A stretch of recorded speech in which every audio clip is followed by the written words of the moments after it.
வந்து நம்ம மனநலம் காக்கிறதுக்கு நிறைய விஷயங்கள் பேசுவோம். எக்ஸசைஸ் பண்ணணும், நிறைய ப்ரோபயோட்டிக் சாப்பிடணும், விட்டமின் டி சாப்பிடணும், விட்டமின் பி காம்ப்ளெக்ஸ் சாப்பிடணும், இப்படி பல விஷயங்களை பேசுவோம். ஆனா இன்னும் ஒரு நிறைய முக்கியமான விஷயங்கள் இருக்கு. ஒண்ணு வந்து நம்மளுடைய மனநிலை, நம்ம எப்படி வந்து வாழ்க்கையை அணுகிறோம் அப்படின்றது.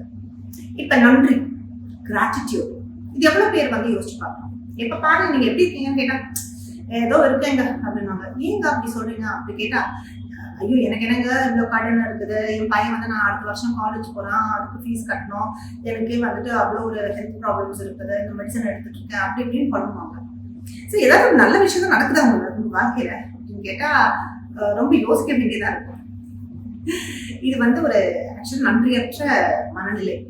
ஏன்னா இந்த மாதிரி ஆட்களுக்கு வந்து நிறைய நல்ல விஷயங்கள் இருக்கிறது, ஆனா அவங்க வந்து அதை வந்து யோசிச்சு அவங்க நன்றியுடன் இருக்காம இருக்கிறதால இவங்களோட மனநலம் பாதிக்கும்.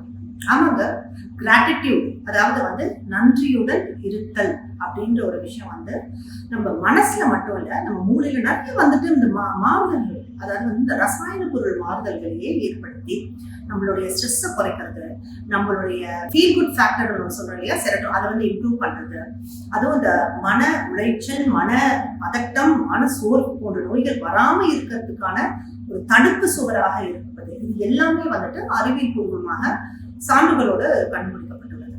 இப்ப வந்து நீங்க நன்றியோட இருக்கணும் அப்படின்னா என்ன பண்றது, எதுக்கு ஞாபகமே வரமாட்டேங்குது அப்படின்வாங்க. சரி, இப்ப காத்தால எழுந்திரிங்க, காத்தால எழுந்திரிச்சு ஒரே ஒரு விஷயத்த வந்து நன்றி சொல்லுங்க.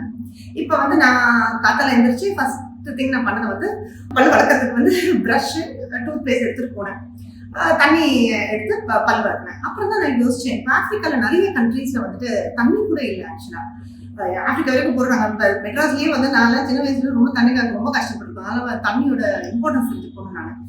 ஸோ இந்த ஒரு தண்ணி, நல்ல தண்ணி கிடைக்கிறது பல்லு வளர்க்கறதுக்கு வந்து என்னால் அஃபோர்ட் பண்ண முடியும். அந்த தண்ணி வாங்கி என்னால் வந்து பல்லு வளர்க்கறதுக்கு அப்படின்றது வந்து எப்படி ஒரு பெரிய விஷயம். நிறைய மக்களால் அதை அஃபோர்ட் பண்ண முடியாது.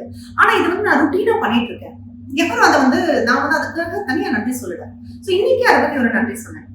அப்புறம் வந்து உட்காந்து சரி அப்படின்னு சொல்லிட்டு நம்ம லேப்டாப்பை திறந்து நியூஸ் பேப்பர் ஓபன் பண்ணேன்.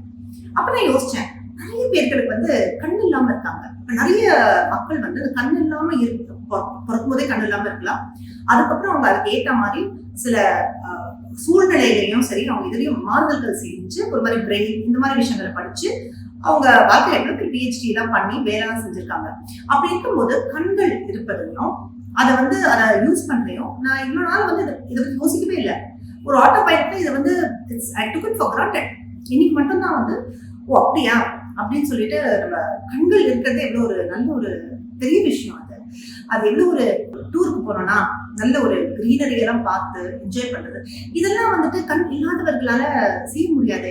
இதுக்கு நான் எவ்வளவு நன்றி கடனோட இருக்க வேணும் அப்படின்னு சொல்லிட்டு இந்த ரெண்டு விஷயங்களை நான் புரிச்சு வச்சேன். இப்ப எனக்கு மனநிலை ரொம்ப ஒரு சந்தோஷமா இருக்கு. இன்னைக்கு வந்து அந்த intention for the day is set.